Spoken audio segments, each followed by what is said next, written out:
Finding space for new parkland in a growing city can be tricky, but green space is really important to help cool our neighbourhoods and reduce the negative impacts of global warming. Here in Brisbane's inner south, we've already identified several sites that we think the council should buy and transform into public parkland. These include flood-prone industrial areas along the river at South Brisbane and future redevelopment sites at Kangaroo Point and Woolloongabba. But we think the council could also create more usable green space on land that's already publicly owned, even in heavily built up neighbourhoods. We just need to think outside the box. This water reservoir at the top of Highgate Hill is one of the highest points in the inner city and is already owned by Brisbane City Council. If you covered over this with a reinforced roof, you could create 5,000 square metres of public parkland. The views from this place would make it a destination for the whole city to enjoy.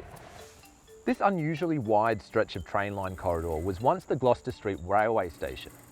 We think the state government should cover over it, putting the train line underground. This would create roughly 1.2 hectares of usable public parkland for local residents. And here in Woolloongabba, the new Gabba train station is a massive publicly owned block of land. The main site is roughly 5 hectares and there are more sections of public land tucked around the motorway. Some of this land could be revegetated more densely to create native habitat.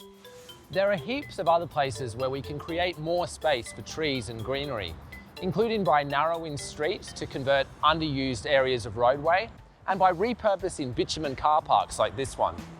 Access to public parkland where we can connect with each other outdoors is more important than ever, particularly as our cities heat up. Access to public green space isn't a luxury.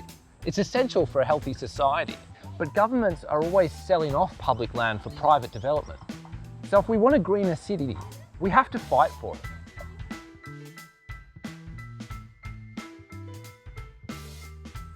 Yes. This is dope.